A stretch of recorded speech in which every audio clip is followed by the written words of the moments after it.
Welcome to our deep dive today. Oh. We're tackling the Four Agreements today by Miguel Ruiz. Cool. And this book, Yeah. it's a classic. And I think for good reason. It's all about personal freedom, but through this really unique Toltec wisdom lens. So you're ready to kind of get absolutely philosophical and practical all at once. I love that. Yeah. Ruiz isn't just wanting you to feel good. He wants you to really understand why you feel the way you do.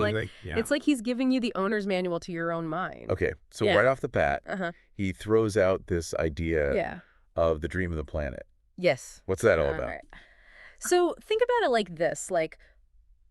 We're all born into this system, right? Family, culture, religion, whatever. We kind of pick up all of these beliefs and ways of behaving without even realizing it. Wow. And Ruiz is saying that that's the dream. Okay. We're so immersed in it, we don't even question it. Okay, so that's where the problems start. It's where the problems start. This domestication, as he calls it. Exactly, yeah. It's like we've been hypnotized into accepting a certain reality, and then we get bogged down with all these shoulds and shouldn'ts that we pick up. And that creates a ton of mental noise. Yeah. Ruiz calls it the metote.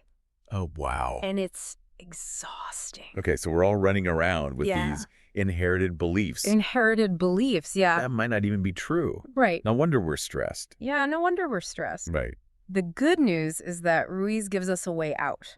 Okay. He lays out these 4 agreements, which are basically tools for breaking free from that dream and writing our own rules. Oh, I like that. Okay, so yeah. The first one is be impeccable with your word. Yeah. Which sounds simple enough. Sounds simple enough. But Ruiz takes it pretty deep. He does, yeah. Right.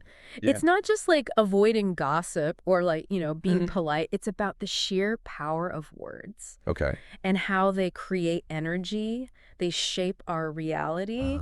They literally cast spells. Okay. For better or for worse. So if I'm constantly putting myself down or speaking harshly to others, I'm actually... Think of it like this. Yeah. Every word you utter is a seed you're planting in the garden of your life. Oh, wow.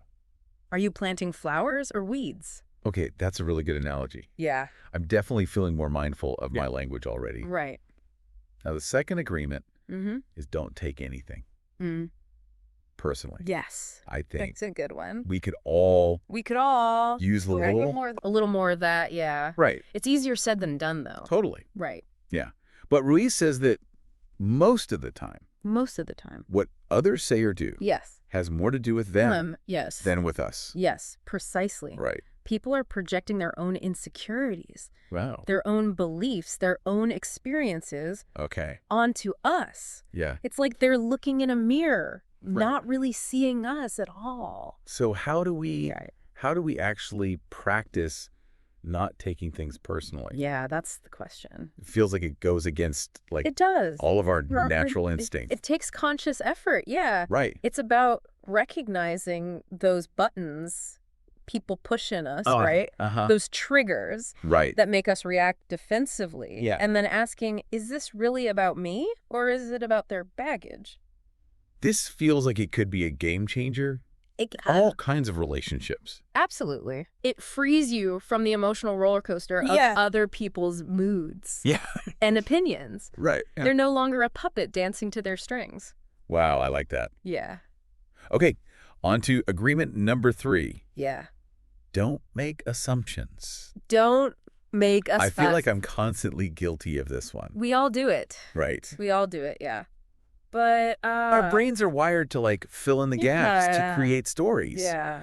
But those stories aren't always accurate. So instead of assuming we know what someone's thinking or what they meant, we should just ask them directly. Ask them. Exactly. Oh. Communication is key here. Right. By clarifying, by asking questions. Yeah. We avoid misunderstandings. Right.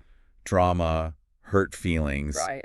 It's about replacing assumptions with facts. It's like, I can't believe I haven't been doing this all along. I know. It seems so obvious. So obvious now. It's one of those things that's simple but not easy. Yeah. We have to train ourselves to pause. Right. To resist that urge to jump to conclusions. Okay. And the final agreement is always do your best. Always do your best. That seems like a pretty high bar. Here's the thing. Yeah. Your best is going to look different from day to day. Yeah. Even hour to hour, you know? Okay. Ruiz isn't asking for perfection. Okay. He's asking for consistent effort. So some days my best might be like run a marathon. Yeah, yeah. And other days it might be just getting out of bed. Exactly. And that's okay. It's about self-acceptance and recognizing that you're always evolving, you know? Yeah. The key is to, like, act with integrity, to stay aligned with your values, and to keep pushing yourself to grow. I like that. And this agreement feels like it brings all the other ones together. It does. It does. It's the foundation. Like, you can't be impeccable with your word. Yeah. Or avoid making assumptions if you're not. Like putting in the effort. Putting in the effort. Yeah.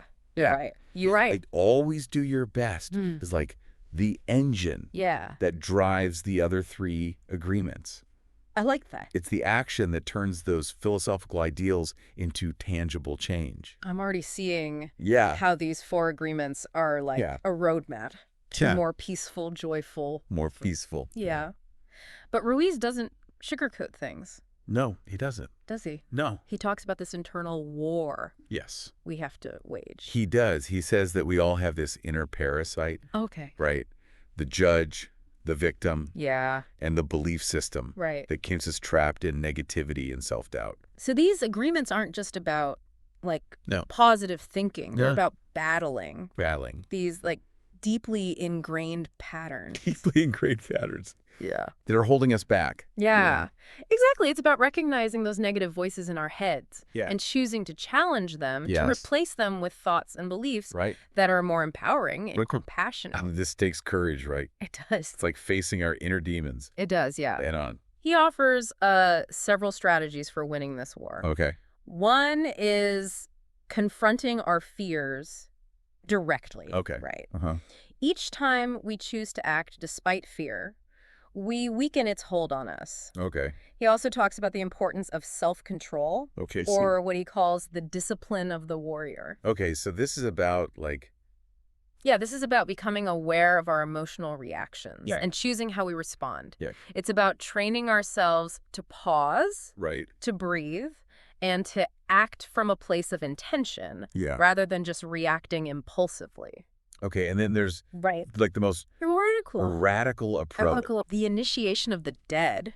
Which sounds pretty intense. Pretty intense. It is. Right. It is, this is about symbolically killing off the old self. Okay. The self defined by limiting beliefs and fear-based agreements. It's like a conscious decision. It is. To, like, let go of the past. To let go of the past, yeah. To shed the skin. To shed the skin. That no longer serves us. That no longer serves us, exactly. And Ruiz suggests that by embracing this death, we open ourselves up to a profound transformation. A rebirth into a more authentic and empowered way of being. I'm sensing a theme here.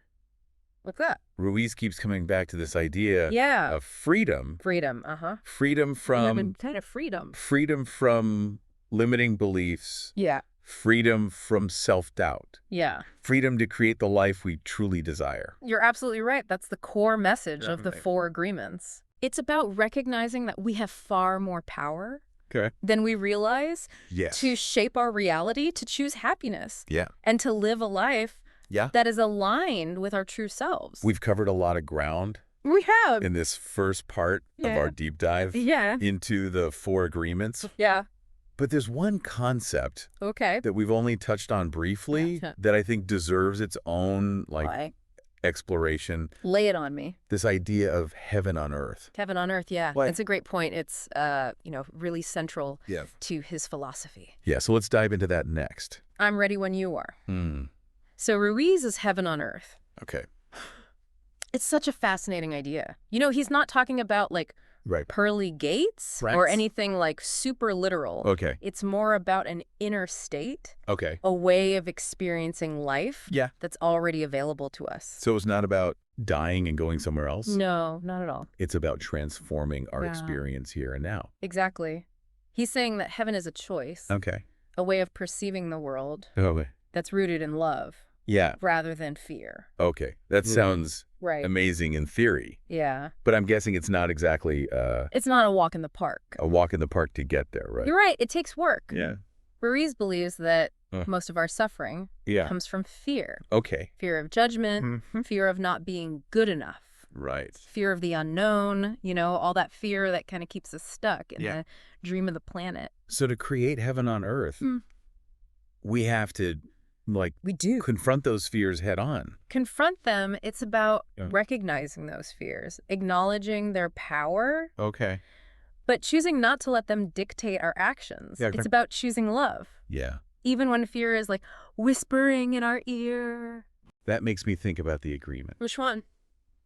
Don't take anything personally. Oh, yeah. If I'm secure in myself, maybe those fears of judgment have less power over me. That's a great connection. When we stop taking things personally, we loosen fear's grip. Okay. We realize that other people's opinions are just their opinions. Yeah. They don't define our worth. That's such a powerful shift in perspective. Listen, it almost feels like a superpower. That's what's so exciting about Ruiz's work. Right. He's giving us practical tools to access these inner superpowers that we all possess. Okay, now forgiveness seems to be it is a big part of creating this heaven on earth. Absolutely. Ruiz is adamant that we can't experience true peace and joy if we're holding on to resentment, anger, and blame. Right. He's talking about forgiving others, but also forgiving ourselves. And ourselves, we tend to be our own harshest critics. Right. Right? We carry around so much guilt and shame for past mistakes. Yeah. Self-forgiveness is essential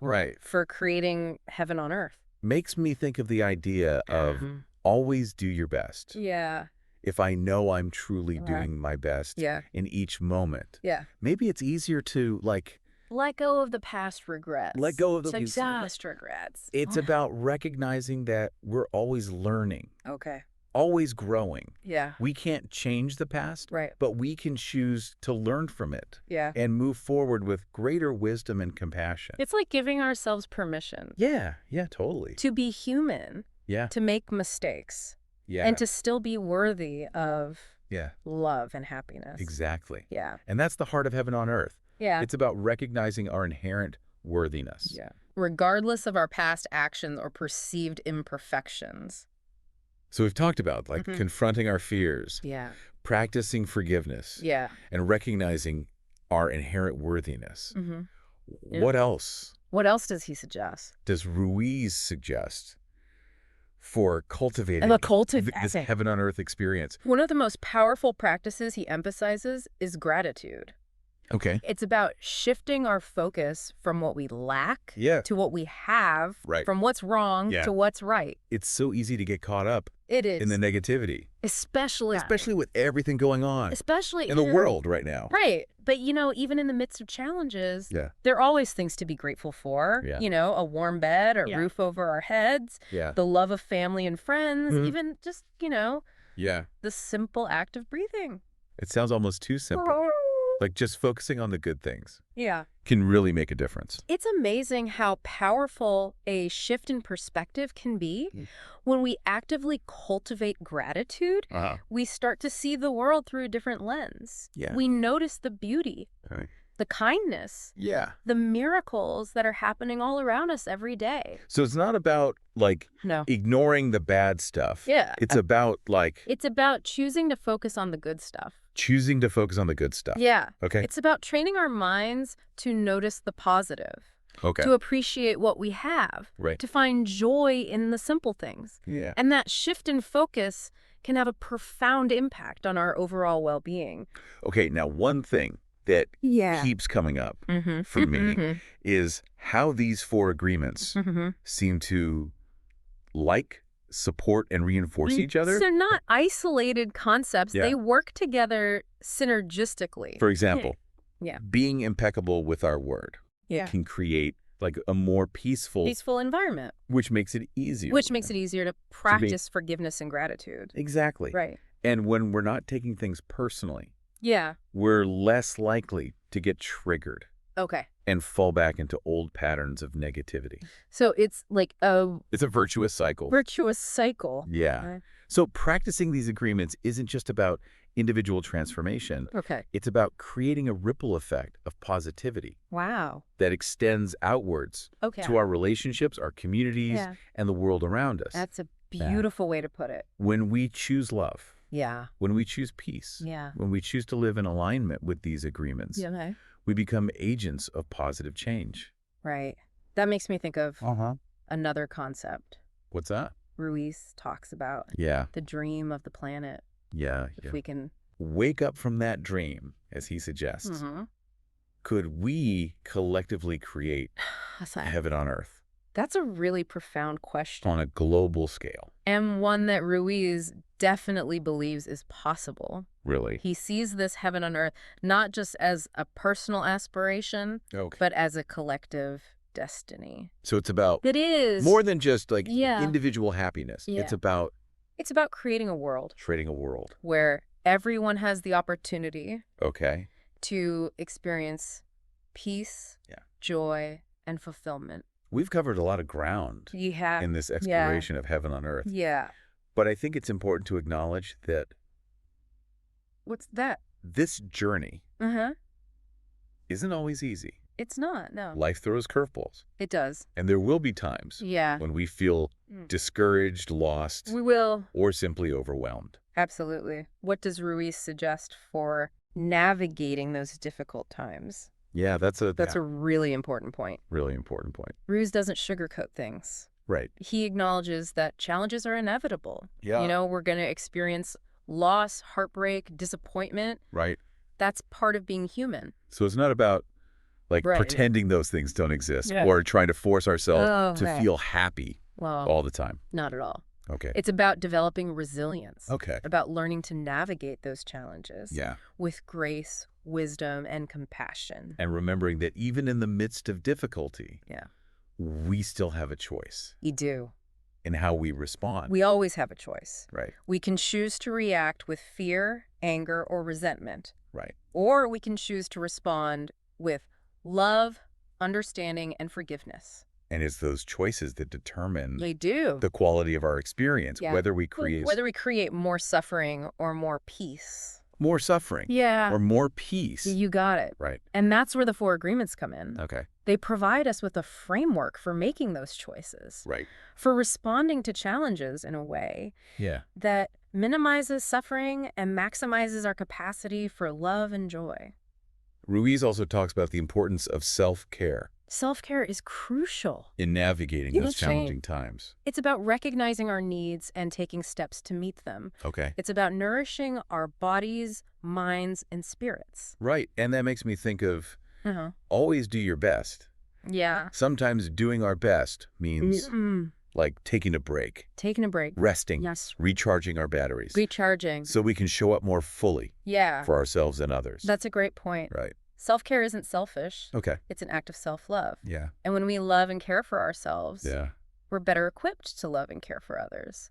Okay. So we've talked about the importance of confronting our fears, practicing forgiveness, cultivating gratitude, and prioritizing self-care. Yeah. What else does he suggest? Ruiz suggest for navigating those inevitable challenges and setbacks? One thing he emphasizes is the importance of finding sources of inspiration and support. Okay, so it's about It's about surrounding ourselves with people who uplift us, who share our values, and who support our growth. So it's about recognizing that we don't have to do this alone. Exactly. We all need support. Right. Especially when we're facing difficult times. Yeah.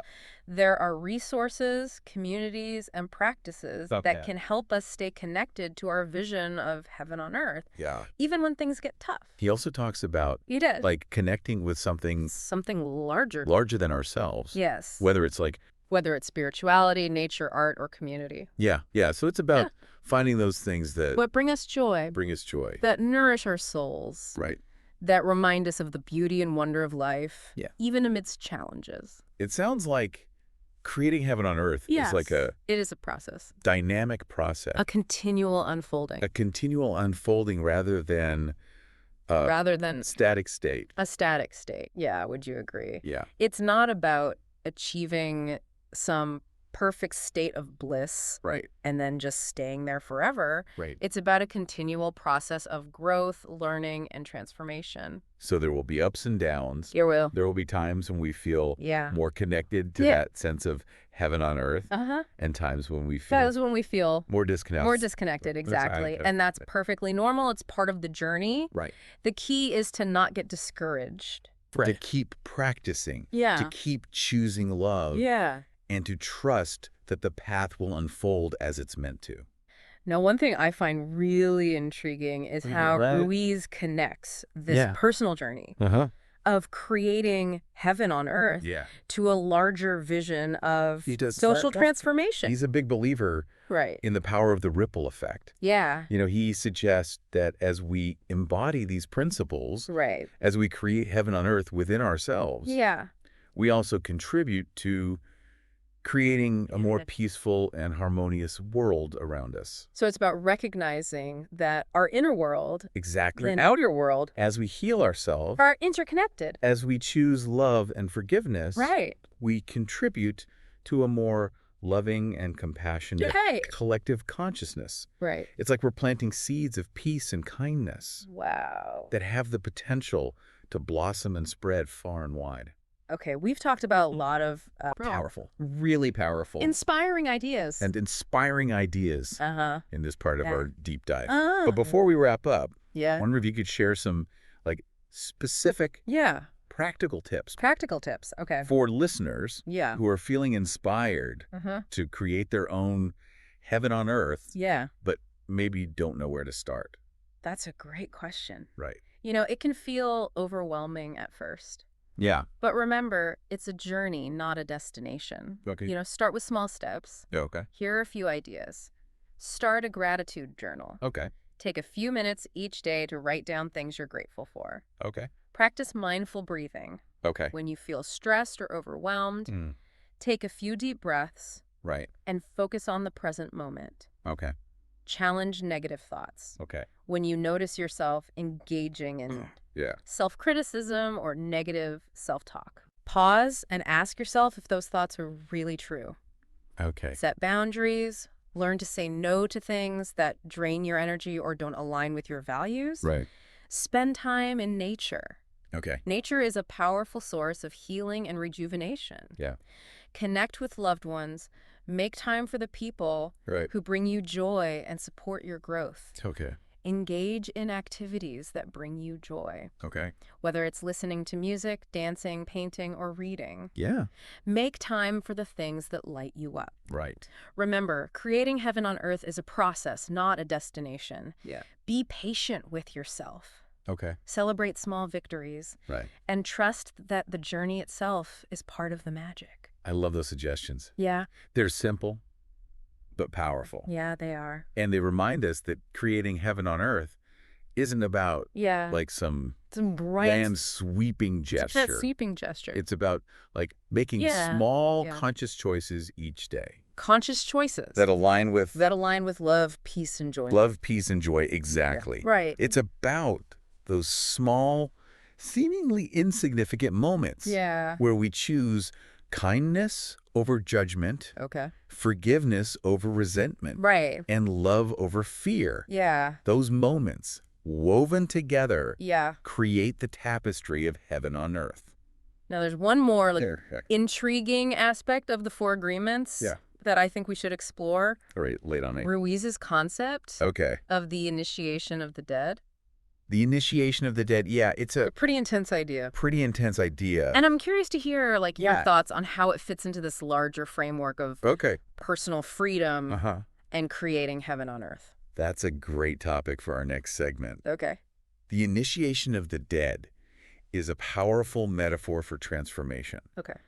And it really gets to the heart of what it means to break free from the dream of the planet and create a new reality.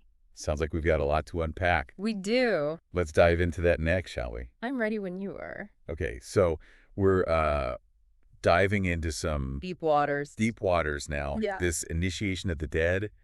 This sounds like something straight out of an Indiana Jones movie. It's definitely one of the most thought-provoking concepts in the Four Agreements. Right. But it's not about physical death. Okay. Think of it more like a symbolic death. Okay. A shedding of the old self. Okay, so who's this old self Yeah. we're supposed to be? Like... Killing off. Killing off. It's the version of you that's defined by limiting beliefs, fears, and all those agreements you've picked up from the dream of the planet. Okay. The self that holds you back Right. from living authentically. Okay, that makes me think of that parasite Ruiz talks about. Yeah. The judge, the victim, all those negative voices in our heads. The initiation of the dead is about silencing those voices. About reclaiming your power from those inner saboteurs. Wow. It's a bold move, but Ruiz argues it's the key to true freedom. It feels like kind of a It can be scary process, though. intimidating, for sure. Right. Like letting go of everything I know and stepping into like The void. the void. But Ruiz suggests that by embracing this death, Yeah. we open ourselves up to a profound transformation. Okay. It's like that caterpillar to butterfly thing. You have to let go of the old form to become something new.